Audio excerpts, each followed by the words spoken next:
Not sure if MLB was facing an age discrimination lawsuit, but paying old guys is apparently really in vogue again in Major League Baseball. We'll talk about that and why it matters what the Guardians did this offseason. Handling the pitching rotation, how much longer can Jose Ramirez carry the offensive load for the Guardians, and some trade-related ideas at the end of today's episode of Locked On Guardians. Tanner Bobby of the Guardians, and you're listening to Locked On Guardians. You are Locked On Guardians, your daily podcast on the Cleveland Guardians. Part of the Locked On Podcast Network, your team every day. On today's episode of Locked On Guardians, we're going to talk about why paying old guys has suddenly become a big move for MLB teams this offseason. I'm all for it. Jeff and I are all for it as we get older. Jeff's a little bit older than I am. We'll talk about that and why it matters in the context of what the Guardians have done this offseason. We're going to talk about how the Guardians handled their pitching rotation in spring training. How much longer can Jose Ramirez carry the load at third base? What does he need help around him? And Jeff and I both have separate trade ideas that we're going to pitch at the end of today's show. So stick around for that fun. Yes. Thank you and welcome to the show today. Quick. I know everyone loves the intro. I'm Jeff Ellis, one of your two hosts here at Locked On Guardians. I have been since the inception of the network. Before that, I was a lead draft and prospect analyst at Scout and 24/7. And before Justin could do his intro, I had a moment of a brain cramp. So I also want to say that our title sponsor is FanDuel. From big upsets to game-winning drives, the NFL playoffs are better with FanDuel. New customers can bet $5 and get $200 in bonus bets guaranteed. Win or lose, visit FanDuel.com to get started. Now to Justin for everyone's favorite part of the show, the intro. I love a good guarantee, if anything. Guaranteed. Guaranteed. I'm Justin Ladd. If this is your first time listening to Locked On Guardians, if it's not, and you're coming back, we appreciate you coming back. And, we got to run through this. But I've been covering the Guardians minor league system since 2007. I was previously the editor-in-chief of Indians/Guardians Baseball Insider for a couple of years. You can now check out my work covering the Guardians and the minor league system over in Next Year in Cleveland.substack.com and the News Herald and the Morning Journal and Prospects Live. All right, Jeff, also good to have you back, by the way. I'm sure people were tired of my I was gonna be here, and then my daughter found out I wasn't gonna travel with the family for New Year's, and the 7-year-old who I've never been away from just melted down. So I appreciate Justin stepping in. Yeah. And I went off with the family and did that thing. And even though mostly she ignores me during the day, it's just a security blanket of parenting. I'm sure many of you know all about that. It's the holidays, so that's fair enough. People will be glad you're back, or people won't be glad, and they'll hate us either way. So whatever you prefer, we appreciate you. And put in those nasty comments so I can just block your ability to speak and get rid of that now, so I don't have to deal with it. Wow, Jeff's coming out firing. Here. If I have blocked your ability to speak, I would love to hear what that's like. Hit me up on Twitter or Blue Sky and tell me what that looks like after I say you can't comment on the channel anymore. On Twitter. So it's been an interesting offseason for pitching in Major League Baseball. Nathan Eovaldi, age 35, $75 million for 3 years. We just saw Charlie Morton get $15 million from the Orioles. He's 40. Alex Cobb, we've talked about Alex Cobb. Isn't Morton going to be 41 for next season too? You're correct. He'll be 41. Alex Cobb is 37. He made like 5 starts last year. He's getting $15 million, potentially 17 with incentives. I mean, even Matthew Boyd at age 34. $21 million. That's I'm sorry. Had like 10 starts. 29. Yeah. Hey, this just tells you, obviously pitching is just an incredibly light commodity. Everyone needs more and more, but I don't know. I feel like it's the 90s again. Obviously, being my age, my first foray into baseball was the 90s Indians. And I remember Dennis Martinez and Oral Hershiser and those guys sticking around to the end of their careers to pitch in Cleveland. They were still effective. They weren't what they were in their prime, but they were still effective. I know the salaries obviously have ballooned with TV and all and inflation, all that, but it feels like the 90s again. Guys are getting paid lots of money, and it's an interesting way to think about what the Guardians have done this offseason as far as pitching versus very clearly assessing the market was going to be not a place they were going to play in. I mean, they did sign Shane Bieber, which, looking in the context of what they gave Shane Bieber for this year, feels like a steal. I'm much happier about the Shane. I know you're only going to get 2-3 months out of Shane Bieber, hopefully a postseason run. for what you're paying him, but I feel even coming off of Tommy John, I feel a lot better about what you might get from Shane Bieber in July, August, September, and hopefully Than October. Alex Cobb? Definitely than Alex Cobb. I told you in a text, I mean, this is why we're not running baseball teams, so it doesn't really matter what we think, but I just have a hard time believing anybody who made the playoffs last year wants to have Alex Cobb be a guy they rely on more than like a non-roster invitation. He gets $15 million, and Charlie Morton's fine. We had a lot of texts about Charlie Morton. We did. He's fine. But like been, $15 million for that?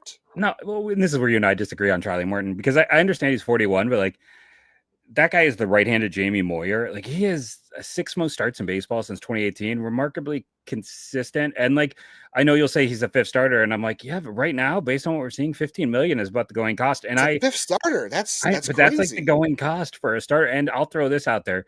I know some people were like, I don't believe it, because no one wants to believe that anyone wants to come back to Cleveland. That's the idea that Santana took last, or when we had that Shane Bieber took last. There's always someone in our comments who's like, that's not true. I bet that's not true. I have a hard time believing Shane Bieber couldn't have gotten more than $14 million guaranteed, based on the fact that Alex Cobb got $15 million guaranteed. Charlie Morton is super reliable, but he is an every other year guy, which is one of my favorite things in baseball. The fact that these guys exist that have those weird numbers, but his numbers were as a 5th starter last year, and he is 41. Like both those guys got more than Bieber, which is crazy. And I understand Bieber's hurt. That's fair. But like in this whole situation, Patrick Sandoval, it was a 2-year deal. Like, that's separate though, because of his injury. Like I feel like that's a whole separate thing. But that's the craziness of it, because if the Angels had kept him, he wouldn't have got as much as he got on the open market. He got a pay raise because they cut him. He's got to be so thankful they did that. And the Angels, and he got rid of that. Dumbest franchise. I mean, it's pitching has been ridiculous. I don't view, like, when you hit a certain age with guys like Morton, and we could even roll Santana into this too. When you hit a certain age, like I know you want to look at what the guy has done and baseline of stats and production, and well, this is his track record. I feel like when you hit a certain age, and any sport, unless you're LeBron James, and even he's having his own issues this year, I think you have to start comparing it to more recent. Like you can't look at what a guy did at 34, 35 if he's 40. You know what I mean? You have to look at what he did the year before. Like we were talking about Carlos Carrasco last year, and you were saying guys don't get better at 37. Like he didn't get better. And I realize Morton's a ton better than him. Obviously, there's no question about that. Morton still throws 95. He has a great hook. It's just crazy to me that a 41-year-old 5th starter is worth $15 million. And again, if you ask me who I want to spend money on this offseason in terms of pitching, and you give me the options of Matthew Boyd or Charlie Morton or Shane Bieber, I'm picking Shane Bieber, even though it's only half a year. I just feel like Cleveland is going to get more out of Shane Bieber when they need to get more out of him than you would get paying for a full year of Charlie Morton, especially where the Orioles are too. The Orioles should be doing much more than this too, and so should Cleveland. And here's the other side of this too. I know I made this complaint over and over again. I think the Shane Bieber signing was perfectly fine. I wanted them to bring back Shane Bieber. I also wanted them to bring somebody else in. I also wanted them to not have to trade Andrés Giménez to clear up salary, or trade Josh Naylor to clear up salary to bring in somebody else. Like I would like to add. I know. I would like to add though, like Shane Bieber, and not be like, okay, well, to sign Shane Bieber, we had to trade X, Y, and Z. Like this is a team that was in the ALCS last year, and they're still picked to win the division. I didn't want to steal your thunder, but they're still picked to win the division going into 2025. Yeah. This is a team that should be adding on and not trying to move laterally. Like that's moving laterally from last year still shouldn't be the goal. You know what I mean? Like I'm fine with the moves they made. I think it's smart that they traded for Luis Ortiz. I think it's smart they traded for Slade Secconi. I think Secconi's interesting. I'm really excited about Ortiz. I'm really excited about Bieber being healthy. But those are all moves you should have made on top of last year's team, and not a lateral move. You know what I mean? Like, and I guess they're smart for what they did in not paying Matt Boyd and not paying Charlie Morton and all these other guys. That's fine, because I think those prices are a little bit. Alex Cobb, that's a little bit crazy. But like the Ortiz, Secconi, bringing Bieber back, that's fine. I just wish they would have done it on top of everything else and not a sideways move. You know what I mean? I don't, because you and I are in strong disagreements on these points. So, because to me, it's like, again, I'll say, if you're going to get something, and with the pitching market being as ridiculous as it is, you have to trade something to get something. Like that's what we always talk about. You can't. That's what you have a farm system for. I know, but you can't take a lot of side. But the other problem we talked about many times on the show as well is everyone's trying to contend. Unless you're trading with the White Sox and the Marlins, everyone's trying to do lateral moves right now. Everyone's trying to have a chance at a wild card. And we talked about that all last year, that there are very few teams trying to bottom out. So teams don't want, unproven. They want proven. And with Jimenez in particular, I think there was a degree of getting out from that contract that I still stand. I don't think he's going to be worth it because of the hitting regression. So I think that was part of it, which allowed them to go get Ortiz. But everything we talked about with the pitching market being that expensive, acquiring pitching is harder to do as well. And for them to have to thread that needle, and they made a lateral move on salary wise on paper and in terms of belief of payout with Santana and Naylor. So that part is in the side, but they moved Naylor because that was the way to add more pitching. They had to go make that maneuver. Jimenez, one could argue, like if there's a way to, in a perfect world where you don't have to worry about salary and you can just have him as a defensive wizard hitting ninth in your lineup, great. Like that is his ideal role right now. But I think getting not just Ortiz, but getting the three other prospects, to me is magic. I don't know how they did that. Well, to a contract that I thought was underwater. And, neither you nor I protected him in the expansion draft because we didn't think he was really selectable because of that contract. You can go back and listen to our expansion draft episode. It needs some love. So definitely go check that one out. But, definitely. I think everything we're talking about is just like the cost of pitching is so high. You have to trade something to get something. And every team, for the most part, is trying to be a part of this picture. So you have to trade guys on the table that make sense. You have to, Naylor, every article about Naylor talks about conditioning right now. It's like, I think they got a pretty good return. Like, I think at the cost of what pitching is, they got a pretty good return. I think Jimenez was an amazing return with all the assets they ended up getting. I would like to see them go out and add to this and not just be like the same payroll as a year ago. I don't know if I'll have time to discuss it on today's show or if I'll have to wait till tomorrow, my solo show about, how I think that's going to end up kind of coming together. But it's a situation where pitching is definitely, starting pitching in particular, is the story of this offseason outside of Soto in my mind. It is. You're 100% right. No, and I think that's a good point too. You're not wrong that the cost of free agent pitching is so high right now that it's also driving up the cost of pitching through trades. Like getting a Luis Ortiz, even though he's not a guy that's like a known commodity, he's interesting. And Slade Secconi, who still needs work, those guys become more expensive because it's your alternative to going out and paying Charlie Morton $15 million. So I completely understand. I think that's a great point. Honestly, it's just, I don't know. Like I guess I'm okay with trading Naylor in the context of the conditioning thing, but like he's still a feared hitter in the middle of the lineup. Is he? With as much as they pitch around Jose? Like, yeah, which we're going to talk about here.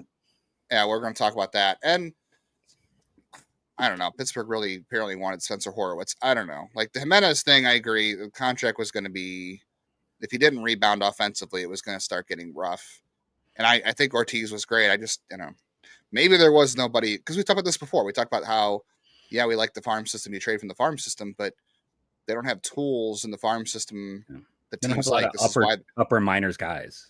Right. And this is why they failed in years past to get Sean Murphys and Matt Olsons and those kind of things, because they might have decent prospects, but they don't have the carrying tools that their teams covered. So maybe that was also part of what they had to do in trading Jimenez to get Ortiz. I don't know. The payroll is the payroll. I feel like laterally as a win total, like this is the same team roster talent wise going into 2025. As of right now, payroll not necessarily dependent. Like it still feels like the same level of talent, just reimagined. And that's why I'm like, I'd rather add talent on top of what they did last year. That's my only frustration. Anyway, we're going to come back, talk about how the Guardians handle spring pitching and spring training. And there's a lot of ideas floating around about 6-man rotations. Jeff's going to talk about, we'll talk about that briefly. We're also going to talk about Jose Ramirez later in the show and his year and how much longer he can carry the load for Cleveland and how much help they need around him and what's behind him. And then we're also going to throw out a couple of trade scenarios at the end of today's show. So lots to look forward to in this episode.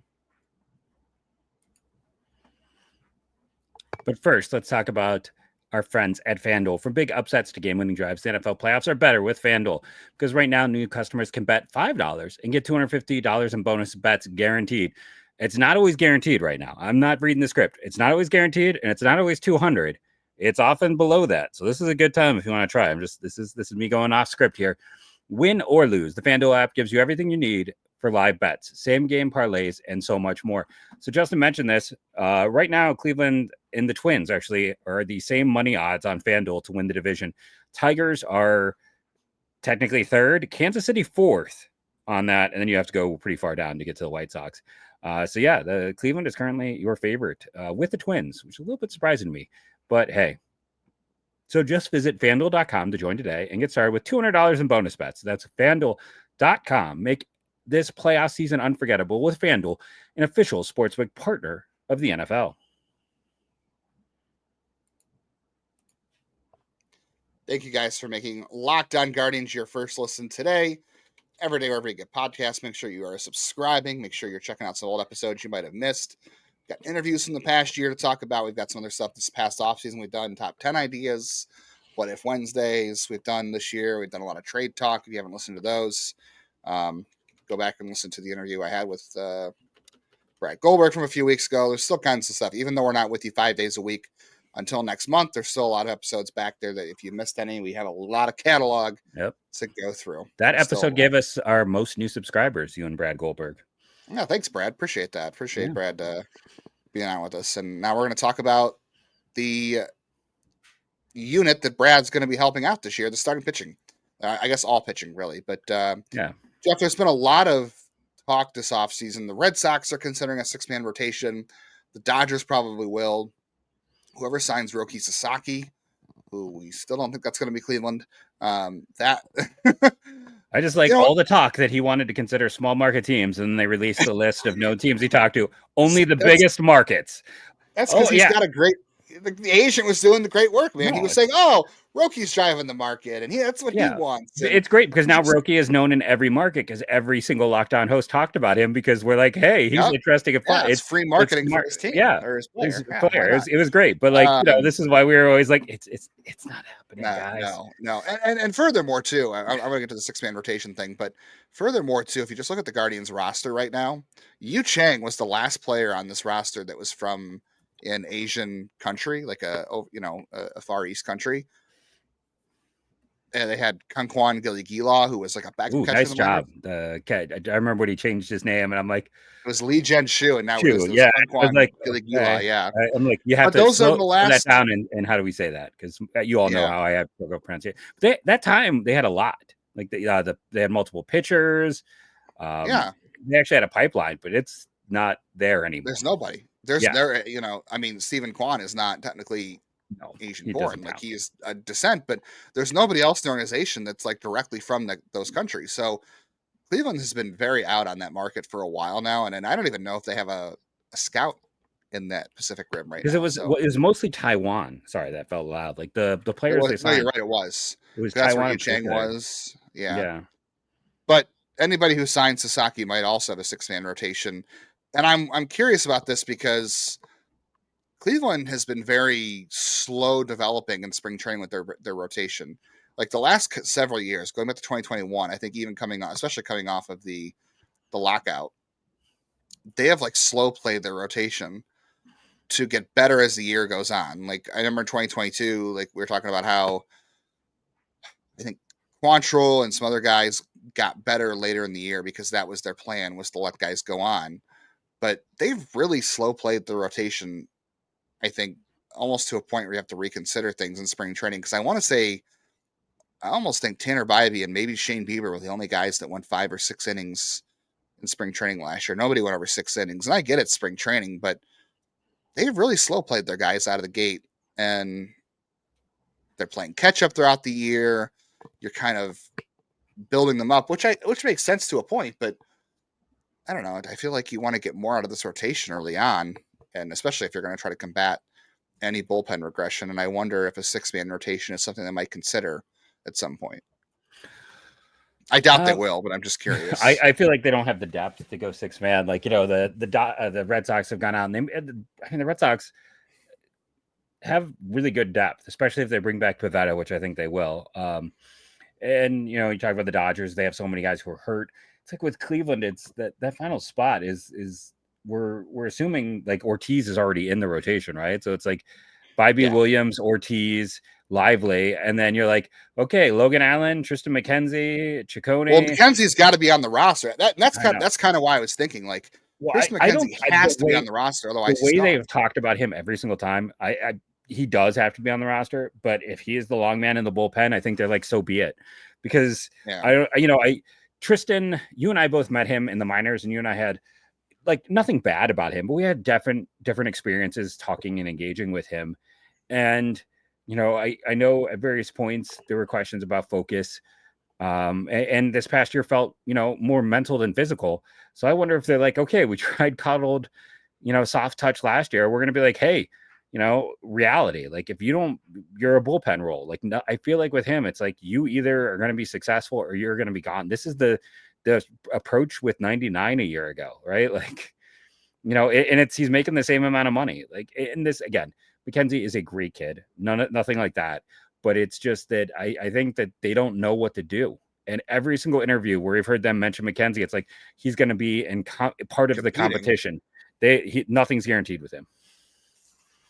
Yeah, I mean, McKenzie could be in the rotation. He could be in the bullpen. You got to give Lively a spot because he's also out of options, the king of options.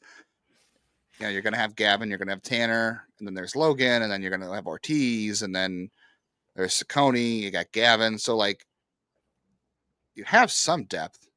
It's funny to talk about a team that a year ago had no depth, and now you're like, okay, well, they have some guys. Like, I don't know, maybe it's something to consider as you're bringing guys out of the gate, right? If they want to continue the slow play in spring training of not building guys up early and letting them build throughout the year, maybe a 6-man rotation, and maybe that helps with McKenzie too. The other thing, the hard part about doing that is all of these guys, except for the Yamamotos and the Sasaki's and all these guys, none of them have ever been part of a 6-man rotation. Like that's and I think in all the leagues over in the Far East, like talking about Japan and Taiwan and South Korea, I think all those, some of them have Mondays off. Like the whole league doesn't play Monday. So your rotation is a 6-man rotation. Some of these guys in the minors now, with the way things are laid out in the U.S., is that there are 6-man rotations because of the minors all have Mondays off. But like Tanner and Gavin and Ortiz, most of those guys did come up that way. McKenzie didn't, but maybe it helps McKenzie. I don't know. Maybe it helps some of them. If you want to try to slow play him, maybe a 6-man is the way to go. But some of these guys just haven't done it because it's not, they've been built for this 5-day routine. But now you're seeing a little bit more of it because of the minor league schedule. So maybe there's something to it. I don't know. Maybe there are a lot of teams talking about it. I think the other thing too is just honestly the hope to cut that on injuries. Like I think teams are looking for anything to help with that. And I feel like some of this is just like the hope to cut back on injuries in some way, shape, or form. I think that's a big component of it as well. There's a lot of teams who are talking about it, but I feel like this isn't new. Like their teams have talked about it in the past, and it just never happens. Like we hear a lot of talk about it, and it never materializes. So I don't know who's going to do it first. All right, we come back. We're going to talk more about Jose Ramirez last year and how much longer he can keep carrying the load and chasing 40-40, what the Guardians need to add for him. I want to talk about his postseason a little bit as well. And then we also both have a couple of trade things we're going to bring up too at the end of the show. So stick around for that. You guys know what time it is. They usually save us for the end of the read, but it's time for game time. I'm a big lover of live events. My wife and I go to a ton of comedy shows. She loves going to theater. I go with her depending on the title of the show, but I've been to a couple of those. I know we want to go to more Cavs games. We've got some comedy shows coming up we're going to go to. We both bought concert tickets for each other this Christmas, and we use Game Time because Game Time has features that help filter out the fluff. They show you only the incredible deals on great seats. So you don't have to waste time searching through thousands of tickets. It's kind of comparing the market price for you to see if you're getting a good deal on those tickets. And if you're not someone who wants to buy ahead of time, we know that prices closer to these events, they go down. So you can check Game Time to see what the price is. And Cavs and OKC Wednesday, going to be a hot ticket. Maybe you're on the fence about going. Maybe the weather is going to be a little bit iffy on Wednesday, but maybe you want to go. Check out Game Time if you want to go at the last minute. Find a great deal, especially like closer to tip off as well. And then turn in the all-in pricing, so it's going to tell you exactly what you need to pay. to get into the game or the event you're going to. There's no surprise fees at checkout when you turn on the all-in pricing option for Game Time. So take the guesswork out of buying tickets with Game Time. Download the app, create an account, and use our code LOCKEDONMLB. You're going to get $20 off your first purchase. Terms apply. Create an account and redeem our code LOCKEDONMLB to get $20 off your first Game Time purchase. Download Game Time today. You know what time it is. It is game time. All right, Jeff, I think the biggest question. Before we do this, I just want to put a quick point out, go back. So you're curious about the last time that they signed from the Asian markets? That was it was Yu Chen Chang. So that was what, 2010? I've got the exact date 2009? here. He was signed June 2nd, 2013 in that same class, but in so technically no, the last two I'm wrong. So that was June 2nd. October 30th, they signed Taikuta Taishida, and then for $50K, and then for $15K, they got Kota Kobayashi November 30th, 2012. So Kota Kobayashi, there you go. There's a trivia question. The last player they signed out of an Asian country. 13 years ago was the last time they signed a player from one of those countries. I mean, 12-ish, like basically 12, 13. Yeah. 12 and 2 months. That's over a decade. They seem to be out of that market. Yeah, they're not scouting there anymore. Yeah, it does. It definitely seems that way. They have not had any problems paying Jose Ramirez, thankfully. But Jose Ramirez, 31 years old, he'll be 32 all of 2025. I have to ask, like, in the context of trading Josh Naylor this offseason and replacing him with Carlos Santana, and it looks like you're hoping Manzardo becomes a big part of the offense. And right now, right field looks like you're running it back, waiting for DeLauder. And second base, you know, we haven't had a chance to talk about this on the air together, but I had a friend DM me, friend of the show, and he was like, what was the last time Cleveland allowed a rookie to start the year as a position player? It was Stephen Kwan. Well, Stephen Kwan was the last, but it doesn't happen very often. And right now it looks like maybe it's Juan Brito, or, you know, I guess there is Tyler Freeman. They didn't really mention Angel Martinez at second base. There's Gabriel Arias, but like, yeah, I don't feel like that's the thing they'll do. But right now, you know, second base is up in the air, and it's like, I wonder how much longer can Jose keep chasing 40-40? Like, he's not a guy who is all about stats, but he wants that stat, and he's still the focal point of the offense. How much longer can he keep doing that? And, you know, the postseason this year again was tough for him. I felt like there were he hit 2 home runs in the postseason. He had that double in game 1 against Detroit, which was kind of an error, but they changed it to a double, whatever. And I feel like they were good at bats. Like, there were things he did, but I feel like the good things he did offensively came in moments that weren't like big.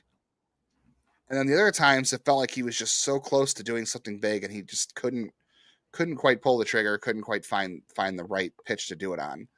So, like, at some point, do you have to consider he needs more rest, or is it, as far as the postseason? I know, the postseason is very random, but like, teams are going to pitch around him, and now your biggest threat behind him right now is Carlos Santana. Like, how much longer can he keep carrying the offense, and how are you going to get the most out of him in the postseason going forward? I mean, I would argue that with his bat, I mean, Josh was even worse in the postseason. I mean, he set a record for lack of walks, and teams had no problems pitching around Jose. I kept being like, I want Josh to get emotional. I want him to get mad. I want him to make people pay, but like, he didn't. Like, at the end of the day, Josh wasn't good enough, as he did not. The teams were very willing, even when Jose was struggling. They're still going to walk Jose to get to Santana. If that's they are. It's not going to be, but I don't think it's. I mean, it's Santana is not as feared, I don't think. Though there is the one small thing is, I don't know if you want to walk the bases loaded with Carlos Santana on deck with his eye and ability to walk. Yeah, he might give them a little bit more, because the advantage to walking Jose with Naylor is he's a free swinger, and that's kind of what you want in that situation. You want contact. You don't want to walk yourself into more trouble.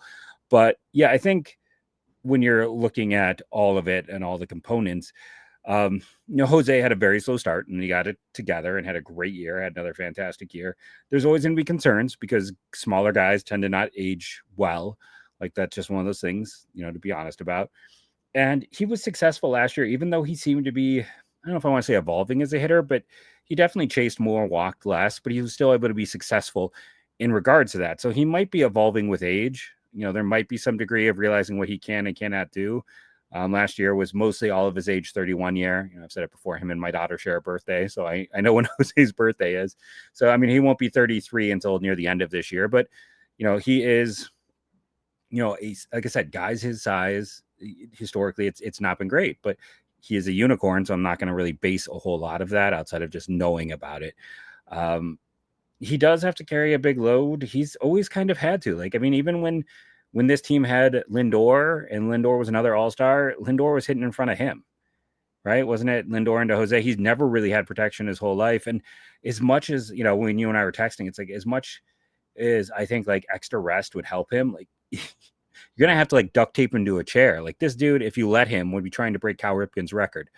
Starting now, he'd be trying to break it. Like he would keep going. He is a guy who you're going to have to drag him off the baseball field. He's going to be like Julio Franco, probably at age like 48 or 49 or 50. He's going to keep trying until no one lets him try. And if you let him, he would play third base every day, every single day. So unless they can step up and step in, I know they did more DHing with him, but he loves the game. Sundays, yeah, it was it.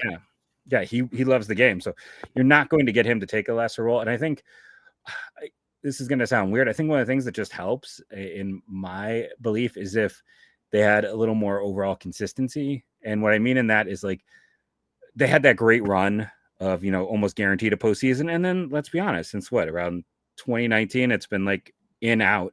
Like for a lot of guys, just 2 years in a row in the postseason is a big deal. Like making that second year, it's like the pressure is off a little bit more. Like you're maybe not as fixated. Like, oh, we did last year. Like I think there's a mental component of like, even though he's been there before, it's like, okay, well, we were here 2 years ago. We were at like, I think when you just, you're going to be in the postseason, you're going to get consistent opportunities to be in the postseason. I think that takes some of the pressure off to a small degree of like, okay, like that was a bad at bat, but I'm going to get more chances. And even if my chances aren't this year, I'm going to get those chances next year. Just knowing that you can count on that team to always be in the picture.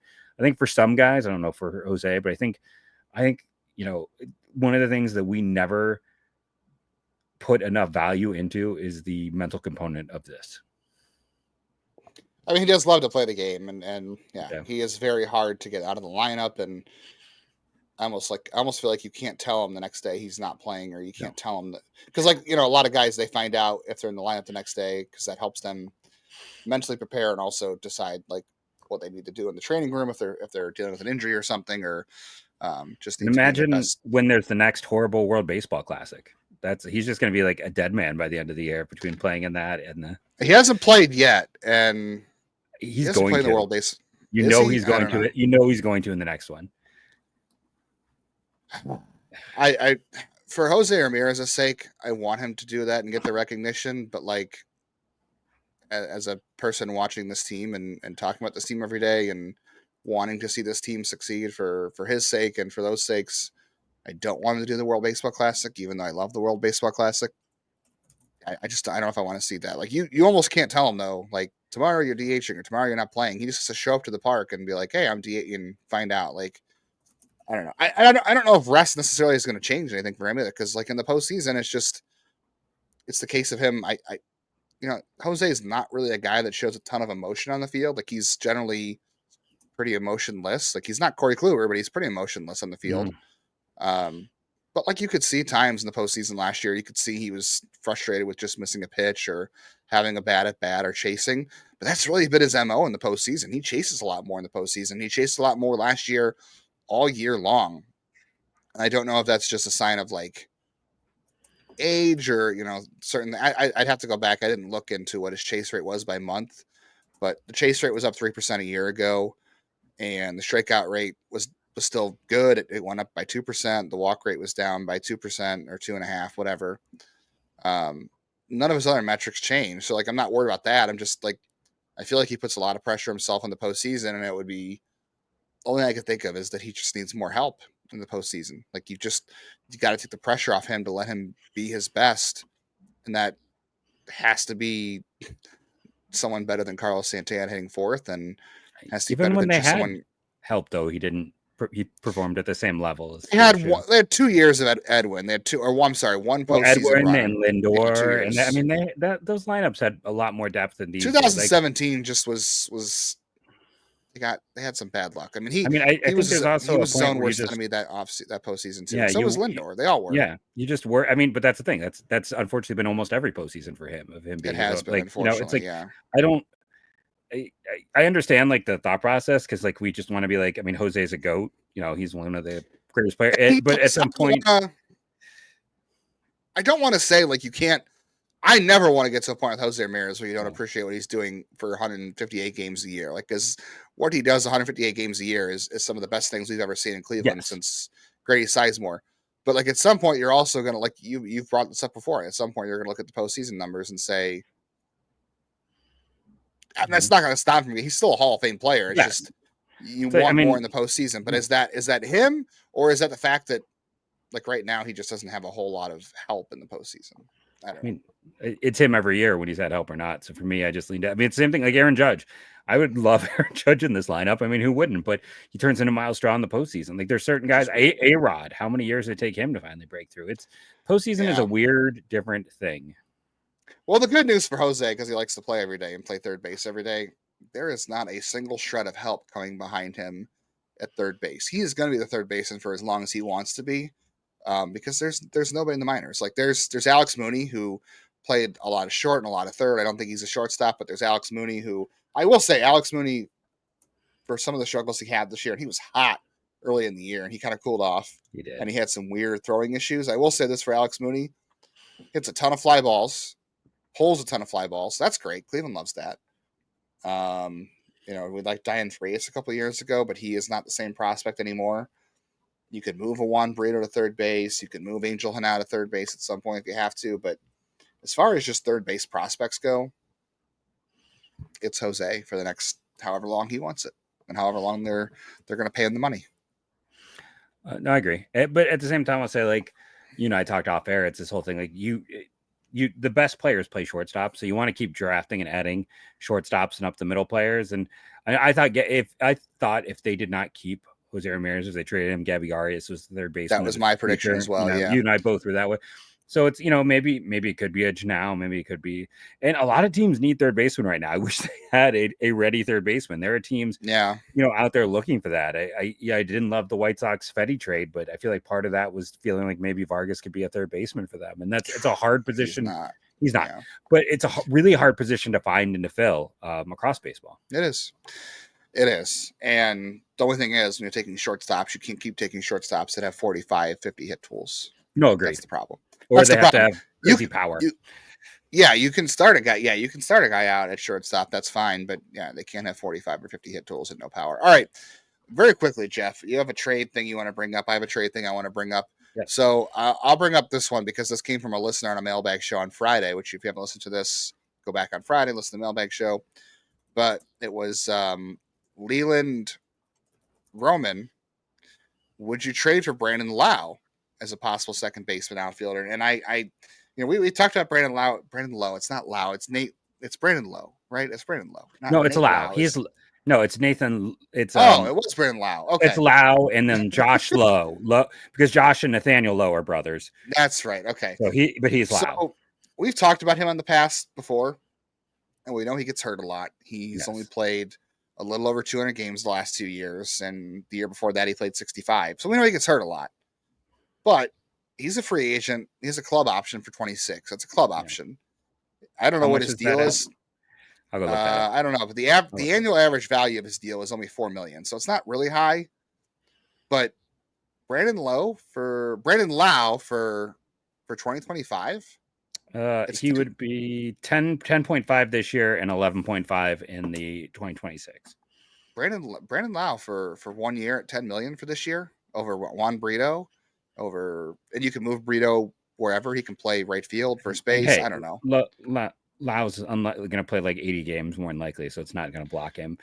I mean, he's only played over 110 games once. I mean, I would be up for it. I mean, depending on now, I feel like the other thing with him too, it's like he's also played a lot of outfield, right? Couldn't he? Because they also have their need there. It's like, I mean, last year he played second, first, and a little bit of right. He's played a little bit of He right in his career, not a whole lot. Only 20. He didn't play any. He hasn't played right since 2022. He hasn't played any outfield since 2022. You're right. It's all second base, but he's done it in the past. The problem is asking him to play the outfield. I don't know if that's going to make him get hurt more or less, but I don't know. I'm just saying I'm interested in what that might look like, because it would be a guy in the lineup, and 100 games of Brandon Lowe to me looks a lot better than figuring out. And he's a lefty, which they need, and he walks, doesn't he? Which they need. I guess he doesn't walk that much. I'll take 100 games as long as he's healthy for the postseason. Because you have Juan Brito and you have Travis Bazzana and you have other guys you can plug in if he gets hurt. But I'd much rather have those guys plugged in after the fact, right? His ceiling is your number 2, potentially number 3 hitter, in my opinion, depending on Quan. Like, as much as we talk about Quan, like, we kind of forget, like, Quan was like starting all-star, and second half struggled to hit 200. Like, Quan is had like, we really haven't talked about Quan, but Quan had the weirdest season on the entire team. Like, he did. But if he's like first half Quan, then he's the third best hitter. If he's second half Quan, he's your number 2. I'd be up for that. I don't know what the cost is. And again, it's that hard thing where it's like Tampa's still trying to contend. I'd have to go look at their lineup. I don't know what you're flipping or moving to them, but here's my question to you on the other side. We've all talked about their depth. It's like, would you do Gaddis for, to me, it's a year and a half of Lowe, because you could 11.5 is not much. Yeah. Not for a guy who, even when he's healthy, has WRC pluses well over 100, 136, 116, 123. He had one bad year at 103. So, I don't know. It was a listener question from Leland, and I really liked it, and I wanted to run it by you, and I don't know if it's going to happen or if it's even realistic, but I'm intrigued. Mine is nowhere near as fun. I was looking at the Dodgers having signed Kim from Korea, who's going to be their super utility guy. They talked about, but that leans that they have Chris Taylor sitting there making a lot of money this year with no place for him to go. We've talked about the idea of getting money off the books. What about Straw for Taylor? Because then it's all at once instead of the next few years. But then maybe the Dodgers have to kick $5 million the other way. But then you get a guy who can play all over, be that backup, like, gives you flexibility. And you're just kind of, after this year, guess what? You're done. You don't have any of those Straw commitments. And the Dodgers, they're keeping Rojas and other guys who can't hit or are all defense. They might actually have a use for Straw. So. Yeah, but they have Outman and I guess Kiermaier. I guess he could be the new Kevin Kiermaier, whatever. Yeah. I don't know, man. Chris Taylor, like, he walks, he strikes out a lot. He's pretty much cooked, but like, just an idea of a way to get out from under Straw. Another kind of, getting it all at once. And hey, there's your $7 million that they would have the same payroll as a year ago if they do that. I don't know. Chris Taylor to me is no better than Tyler Freeman at this point. No, he's not. But it's not about him. This isn't about improving the team. It's a future deal. It's just a futures deal. Okay, yeah, fair enough. I'm kind of curious to see. I didn't get a chance to talk about it, so tomorrow, make sure to tune in. I'll explain why it's going to be why that $7 million between this year and last year's payroll is going to come into being something important. It may not be by spring training, it may not be by the end of spring training, but maybe by the end of July. All right, yeah, Jeff will have you covered on Tuesday for an episode this week. I'll be back on Thursday with Trade Talk Thursday. I got a couple other things I want to talk about. The Cardinals are looking for relief help. We've talked about this in the past, so I'll bring up that again. Before we get out of here, also, make sure you're subscribing to the show on YouTube or wherever you get podcasts. Make sure you're, setting up automatic downloads so you never miss a show. We appreciate that. Leave us a review. We've had some great reviews lately. We appreciate it. If you're a new listener and you like what you're hearing, leave us a 5-star review. And if it's not a 5-star review, let us know how it could be a 5-star review. We're open to, as long as it's not about intros. As long as it's not about intros, that's just, it is what it is, guys. But yeah, leave us a review. Let us know what you want to hear, what you want to improve. If we're not 5 stars, but if we are 5 stars, just definitely let us know. We're always looking for reviews to help the algorithm. And we've been pitching this for a little bit now, but coming in February, before spring training, we will have a insider program coming in February. It's going to have a bunch of new content. It's going to have exclusive Q&A with Jeff and I, exclusive mailbags, exclusive content relating to prospects, the draft, game observations, reaction to news, all that kind of stuff that you'll get first. Nothing changes about the podcast. We're still going to be here 5 days a week when we come back in spring training, and all the content will be the same. This is just some additional content, some additional interaction with you that we'd love to have. And then we also have a email address you can reach us at now too. If you are a audio listener who doesn't, do some social media, you don't subscribe on YouTube or you don't comment on YouTube, if you want to get in touch with us, it is it's lockdownguardianshow@gmail.com. It's LO guardianshow@gmail.com. So feel free to email the show with mailbag questions, ideas, anything else. Just, don't be mean. Email the show, but, be nice. Just tell us what's on your mind in a very thoughtful, pleasant way. Thank you all for joining us, rating and reviewing, doing your part. It helps. What was in the comment below, what was your favorite Christmas gift this year? Let's make it that one. Let's make that the random comment of the day. Thank you all for joining us again. And go, Guardians, go.